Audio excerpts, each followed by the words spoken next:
Pagi anak-anak, bertemu kembali bersama saya Ibu Melan dalam pelajaran ekonomi kelas 10. Materi yang kita bahas hari ini adalah materi tentang permasalahan ekonomi dalam sistem ekonomi. Yuk kita belajar yuk. Tapi sebelumnya Ibu akan menjelaskan kompetensi dasar, indikator, dan tujuan pelajaran kita hari ini. Yang pertama, kompetensi dasarnya, 3.2, menganalisis masalah ekonomi dalam sistem ekonomi. 4.2, menyajikan hasil analisis masalah dalam sistem ekonomi.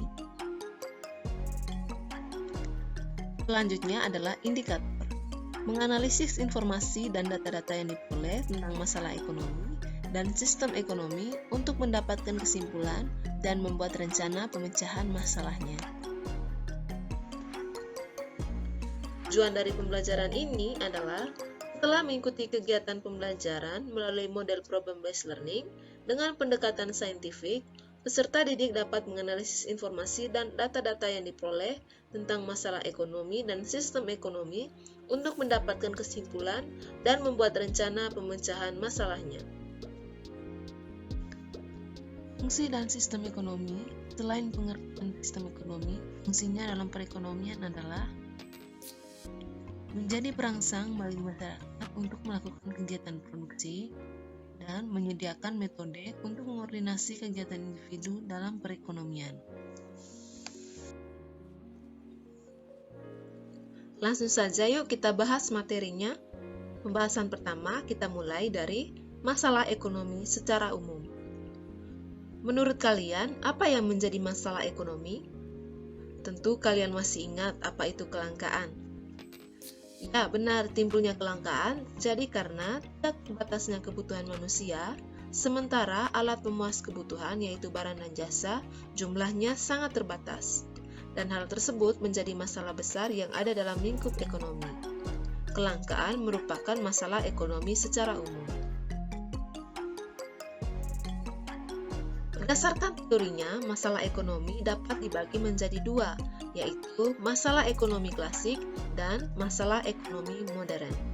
Apa saja yang maksudnya? Kita bahas. Masalah ekonomi klasik adalah masalah yang dilihat di sudut pandang yang sangat sederhana dengan tujuan memperoleh kemakmuran. Dan kemakmuran ini adalah suatu keadaan di mana barang dan jasa sebagai pemuas kebutuhan tersedia dan mencukupi kebutuhan. Dan cara pemecahan masalah ekonomi klasik ini dengan cara melakukan kegiatan yang dapat mencapai tingkat kemakmuran tersebut, yaitu kegiatan produksi, distribusi, dan konsumsi. Yang kedua adalah masalah ekonomi modern. Seiring berkembangnya zaman dan ilmu pengetahuan serta teknologi, muncul masalah ekonomi modern, yaitu barang apa yang akan diproduksi, bagaimana cara memproduksi, dan untuk siapa barang diproduksi. Baik, akan kita bahas masalah ekonomi klasik. Masalah ekonomi klasik yang pertama itu adalah masalah produksi. Masalah produksi mencakup pertanyaan bagaimana memproduksi barang dan jasa yang dibutuhkan oleh orang banyak, dan bagaimana cara memproduksi barang dan jasa tersebut sehingga bisa memenuhi kebutuhan semua masyarakat. Masalah ekonomi klasik yang kedua yaitu masalah distribusi. Bagaimana menyalurkan barang dan jasa dari produsen sampai ke konsumen, serta saluran distribusi apa yang akan digunakan. Ketiga adalah masalah konsumsi. Apakah barang yang diproduksi dan telah didistribusikan ke konsumen tersebut benar-benar bermanfaat untuk konsumen atau malah terbuang sia-sia? Yang berikutnya adalah masalah ekonomi modern. Seiring berkembangnya zaman dan ilmu pengetahuan dan teknologi, muncul masalah ekonomi modern yang menekankan pada tiga hal, yaitu yang pertama adalah what, barang apa yang akan diproduksi dan berapa banyak. Manusia tidak mungkin memproduksi semua barang yang dibutuhkan, karena adanya keterbatasan sumber daya yang disediakan oleh alam kita. Nah, untuk mengatasi hal tersebut, manusia harus pandai dalam membuat prioritas barang apa saja yang akan diproduksi dan berapa jumlah yang sesuai. Yang kedua, bagaimana cara memproduksi barang tersebut? How? Memilih cara dan teknologi yang dipakai sangatlah penting dalam proses produksi. Pertimbangan teknologi modern atau padat modal maupun teknologi manual atau padat karya tentu harus melalui proses perhitungan yang detail. Hal ini berkaitan dengan efektivitas dan efisiensi dalam produksi. Dan yang ketiga, untuk siapa barang-barang tersebut diproduksi? For whom? Masalah ekonomi ini menyangkut pasar mana yang dibidik didasarkan pada penghasilan, daerah, gender, atau usia. Masalah ini sangat dipengaruhi oleh distribusi barang tersebut. Berikutnya, cara mengatasi masalah ekonomi klasik. Yang pertama, masalah produksi. Produsen berupaya untuk meningkatkan akses pasar untuk mendapatkan konsumen. Yang kedua, masalah distribusi. Mencari solusi atas distribusi barang agar barang yang diproduksi dapat sampai ke konsumen akhir. Masalah konsumsi. Produsen harus berpikir kreatif agar produk atau jasa yang diproduksi dapat memenuhi kebutuhan masyarakat dan tidak terjadi penumpukan barang yang terjual. Cara mengatasi masalah ekonomi modern, yaitu pertanyaan barang apa yang akan diproduksi dan berapa jumlahnya. Hal ini berkaitan dengan alokasi sumber daya yang dibutuhkan untuk memproduksi barang. Yang kedua, untuk menjawab pertanyaan how atau bagaimana barang itu diproduksi. Harus mempertimbangkan metode atau teknologi apa yang harus digunakan untuk memproduksi suatu barang. Yang ketiga, masalah ekonomi modern for whom, untuk siapa barang diproduksi. Permasalahan untuk siapa tidak hanya mengenai siapa yang akan menikmati produk yang dihasilkan, tetapi juga mencakup siapa-siapa saja yang akan memperoleh manfaat dengan adanya produksi. Sistem ekonomi. Sistem ekonomi sangat penting bagi suatu negara untuk menjalankan dan mengembangkan perekonomiannya dengan baik. Setiap negara memiliki penerapan sistem ekonomi yang berbeda-beda. Perbedaan tersebut dikarenakan oleh beberapa faktor, yaitu seperti perbedaan budaya, demografis, dan sistem yang berada di dalam negara tersebut.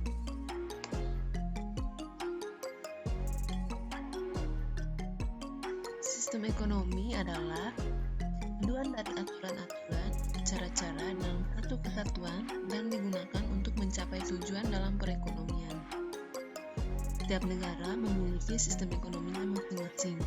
Ini karena setiap negara memiliki ideologi, kondisi masyarakat, kondisi perekonomian, serta kondisi sumber daya yang berbeda-beda.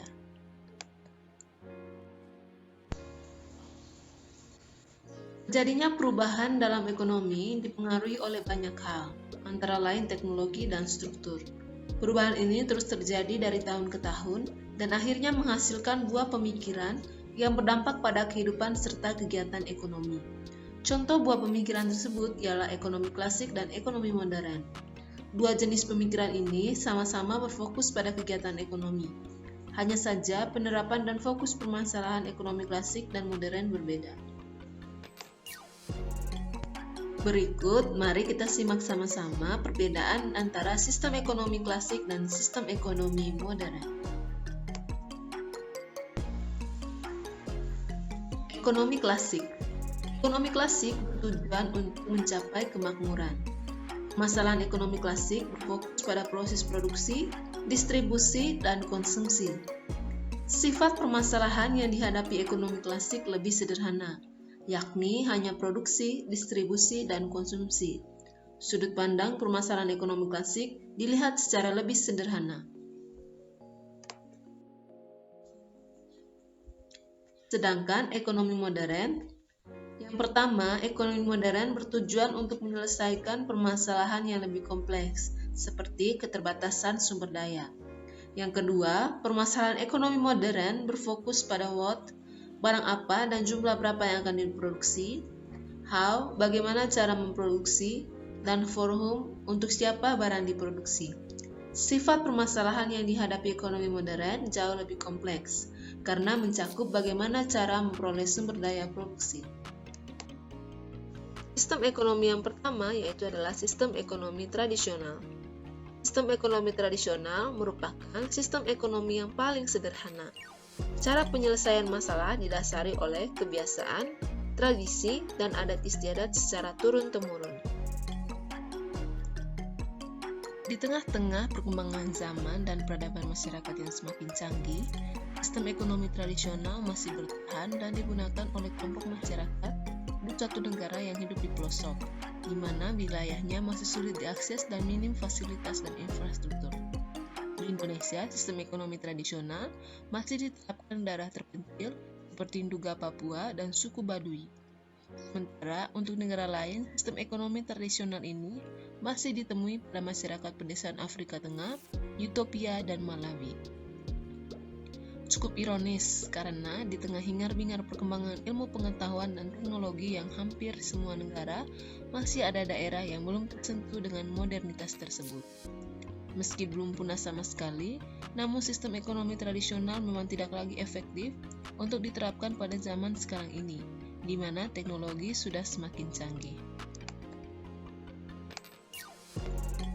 Yang berikut adalah ciri-ciri sistem ekonomi tradisional. Pertama, tidak ada rumah tangga produksi dan rumah tangga konsumen. Pemenuhan kebutuhan masyarakat dilakukan dengan barter. Yang kedua, belum adanya teknologi untuk menghasilkan suatu barang. Dan yang ketiga, produksi dilakukan secara sederhana. Meskipun sederhana, sistem ekonomi tradisional memiliki beberapa keuntungan, yaitu tidak adanya eksploitasi sumber daya alam maupun tenaga manusia. Kekurangan sistem ekonomi tradisional adalah terbatasnya hasil produksi, pertumbuhan ekonomi melambat, serta barang yang tidak senilai ketika melakukan barter. Misalnya nih, kamu pengen makan singkong rebus. Akhirnya, kamu menukar 1 ekor ayam demi mendapatkan sepiring singkong rebus. Padahal nilai tukar ayam jauh lebih besar daripada singkong, kan? Sistem ekonomi yang ketiga itu adalah sistem ekonomi liberalisme.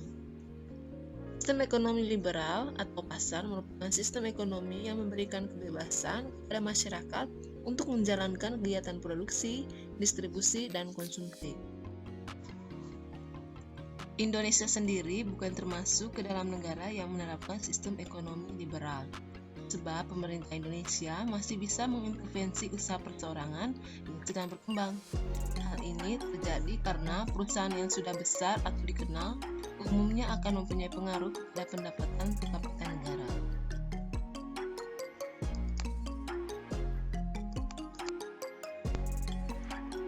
Selanjutnya adalah ciri-ciri sistem ekonomi liberal.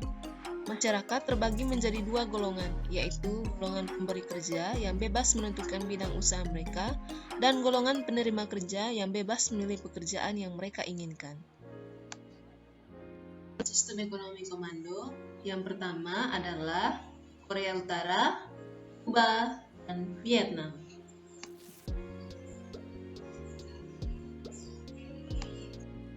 Sistem ekonomi di Prancis menghendaki adanya kebebasan yang seluas-luasnya bagi tiap individu untuk melakukan kegiatan ekonomi tanpa campur tangan pemerintah. Kebebasan yang seluas-luasnya dalam kegiatan ekonomi maksudnya bahwa pemerintah tidak mempengaruhi kegiatan ekonomi yang dilakukan masyarakat. Setiap individu memiliki kebebasan dalam berusaha dan memiliki benda, baik berupa modal maupun benda-benda konsumsi. Dalam sistem ini, setiap orang bebas untuk berusaha dan memiliki modal dan alat produksi.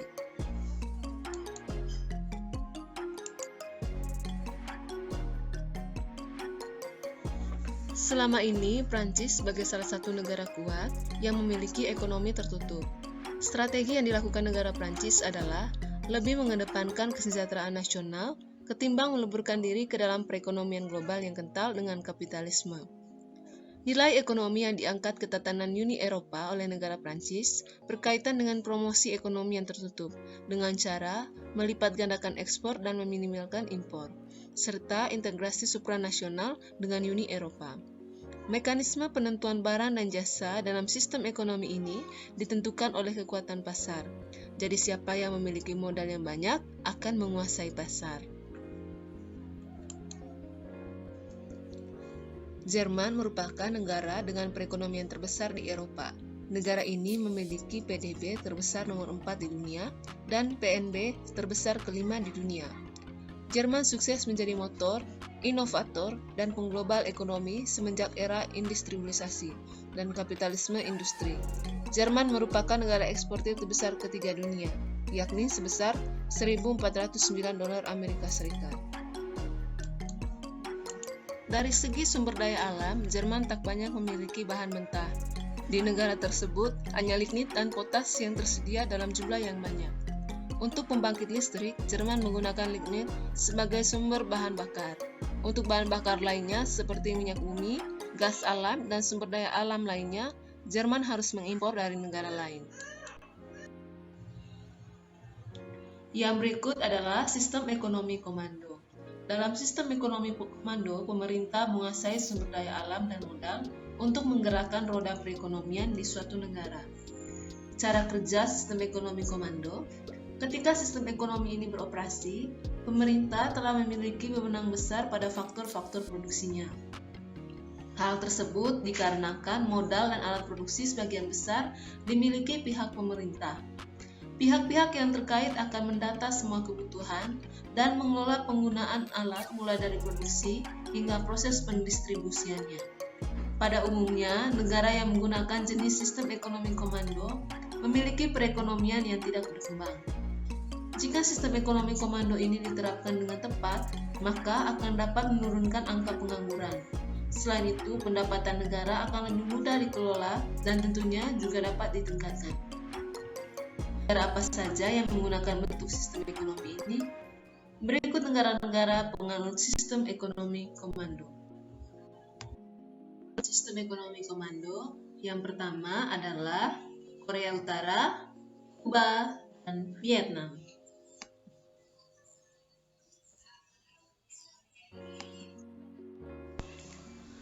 Korea Utara sudah menggunakan sistem ekonomi komando sejak diduduki oleh Uni Soviet di tahun 1945. Namun, semenjak Uni Soviet runtuh, keadaan perekonomian Korea Utara juga menjadi jatuh drastis. Keadaan tersebut menyebabkan bencana kelaparan hebat yang telah menewaskan penduduk sebanyak 1,5 juta jiwa di tahun 1990-an. Tak lama setelah itu, sistem ekonomi Korea Utara telah kembali pulih dan telah dikuasai kembali oleh pihak pemerintah. Saat itu, hampir seluruh aktivitas pengoperasian Korea Utara dikelola oleh perusahaan pemerintah, di mana para pekerjanya merupakan penduduk Korea Utara sendiri, yakni sebagai pegawai negeri. Hal ini membuat penduduk menjadi bergantung kepada pemerintah, khususnya mengenai permasalahan makan dan minum, rumah, pekerjaan, hingga kesehatan. Pengalokasian keuangan Korea Utara saat itu malah disalurkan untuk anggaran pembuatan bom hidrogen dan teknologi nuklir. Oleh sebab itu, pada saat itu banyak negara-negara yang memutus atau melarang perniagaan dengan Korea Utara, sehingga membuat Korea Utara kesulitan untuk melakukan perdagangan antar negara. Bentuk sistem ekonomi komando di Kuba hampir sama seperti sistem yang ada di Korea Utara. Kuba menggunakan sistem ekonomi komando di saat tentara Sekutu Spanyol menguasai daerahnya. Saat itu, Kuba tidak menjadi sejahtera, malah terjadi bencana krisis pangan yang ekstrim bersamaan dengan Uni Soviet runtuh. Bencana krisis pangan menjadi semakin parah karena Kuba bergantung terhadap pangan, perdagangan, dan pasokan minyak kepada Uni Soviet. Lalu pemerintah turun tangan mengatasi bencana tersebut dengan cara menciptakan lahan yang bisa dikelola bersama. Perekonomian Kuba menjadi terpusat sehingga kegiatan ekonomi pangan menjadi lebih terstruktur. Hasil panen pangan meningkat secara perlahan sehingga kondisi pangan menjadi pulih hingga tingkat cukup. Kini Kuba mempunyai sistem pangan yang paling bersejarah. Banyak pihak yang telah mendukung perubahan ini, khususnya para petani. Para petani mengambil peran penting dalam perubahan sistem pertanian menjadi pertanian organik. Selain itu, rumah terbuka mulai diterapkan oleh penduduk Kuba, di mana di setiap rumah memiliki lahan tempat menanam bahan pangan yang diperlukan. Negara Vietnam percaya akan keunggulan sosialisme. Mereka bahkan yakin akan kemenangan sosialis ketika terjadi peperangan antara blok barat dan blok timur. Kenyataannya, sistem sosialis ini dalam penerapannya ternyata kurang menguntungkan di sektor ekonomi Vietnam pada saat itu. Kemudian, Vietnam menjadikan sektor pertanian sebagai andalan utama di bidang ekonomi. Namun hal itu malah menjadikan produktivitas pertanian menjadi rendah, sehingga Vietnam tak mampu mengembangkan ekonomi dengan baik. Hal tersebut juga menyebabkan Vietnam menjadi rentan akan munculnya risiko krisis pangan. Karena hal itu juga, Vietnam menjadi fokus dan memperluas hubungan antar negaranya. Itu menjadi peluang besar bagi Vietnam dalam meningkatkan perekonomian dan pertahanan.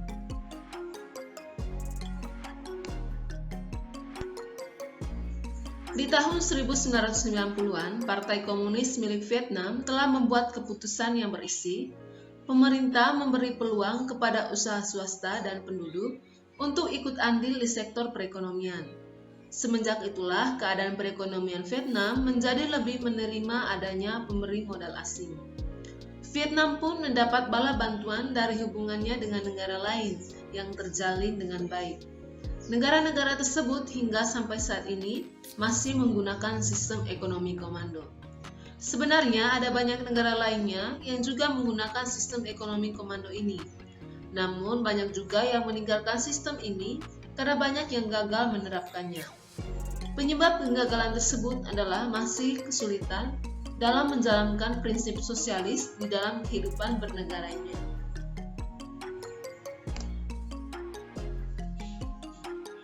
Keuntungan dari sistem ekonomi komando. Keuntungan yang pertama adalah dengan menganut sistem ekonomi komando, pengangguran dalam suatu negara juga dapat diminimalisasi. Hal ini karena pemerintah yang memegang kendali dari semua faktor produksi dan sumber daya.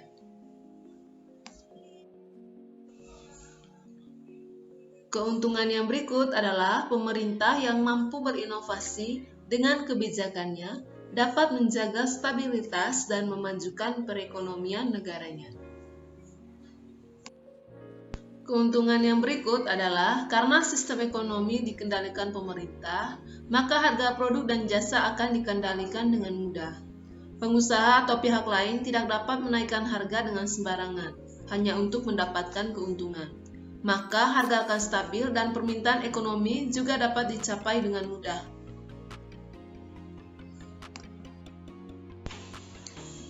Inflasi pada negara yang menganut sistem ekonomi ini relatif stabil dan mudah untuk dikendalikan.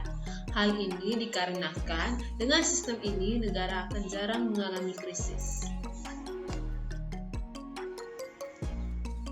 Ciri-ciri dari sistem ekonomi komando adalah sumber daya dikuasai oleh pemerintah, sehingga masyarakat tidak boleh mengambil secara bebas. Negara yang menerapkan sistem ekonomi komando memang terkesan otoriter, namun negara tersebut jarang sekali mengalami krisis ekonomi, karena pemerintahnya berusaha untuk menjaga ekonomi agar tetap stabil.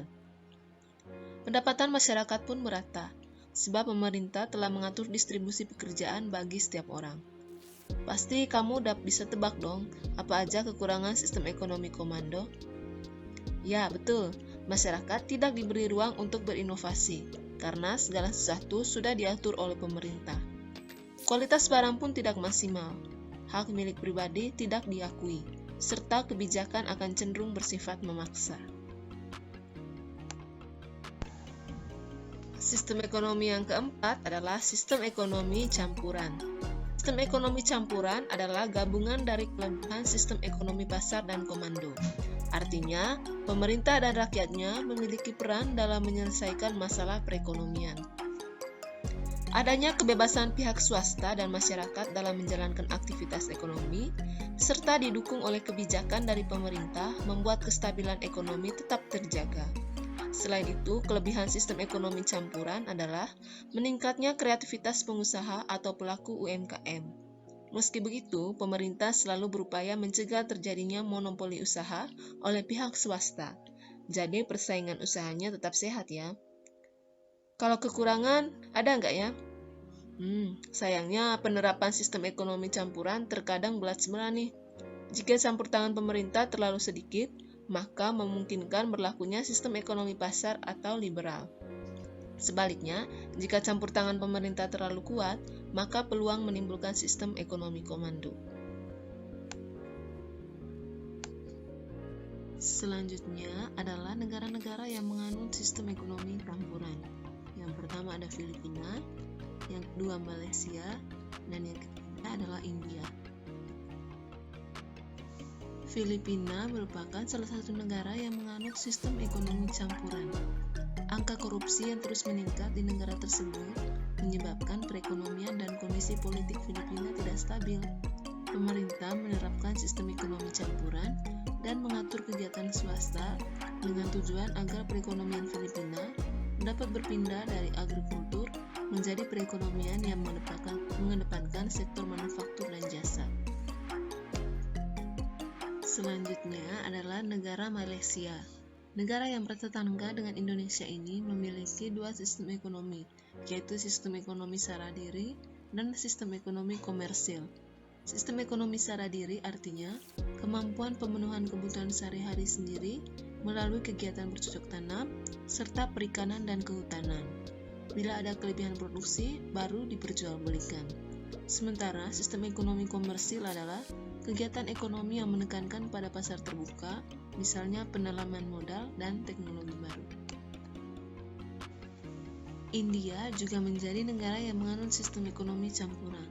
Meski pada kenyataannya, sejak awal kemerdekaan, mereka lebih condong pada paham sosialis dengan mengacu pada kebijakan yang bersifat sosial demokratis. Campur tangan pemerintah yang dapat dikatakan cukup tinggi karena berfokus pada pemerataan dan kesejahteraan publik mengakibatkan kreativitas masyarakat kecil mati dan sulit berkembang. Setelah membahas 4 sistem ekonomi, kamu pasti penasaran kan kira-kira sistem ekonomi apa sih yang berlaku di negara kita?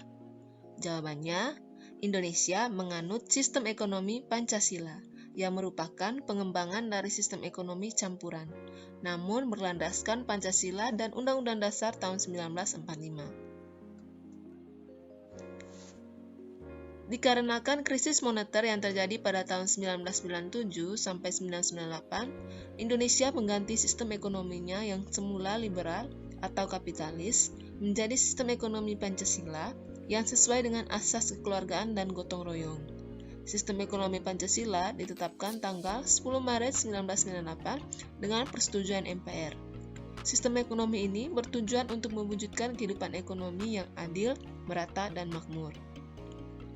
Kelebihan dan kekurangan sistem ekonomi Pancasila. Kelebihan yang pertama, setiap warga Indonesia diberikan hak untuk berkreasi, asalkan tidak melanggar kebijakan yang ditetapkan oleh pemerintah. Kedua, perekonomian diutamakan untuk kemakmuran rakyat. Akan tetapi, sistem ekonomi Pancasila juga memiliki kelemahan, seperti pengambilan keputusan yang terlalu lambat karena harus memikirkan kepentingan bersama. Anak-anak, demikianlah pelajaran kita hari ini. Semoga dengan tayangan ini dapat membantu kalian agar lebih semangat belajar. Salam ekonomi. Terima kasih.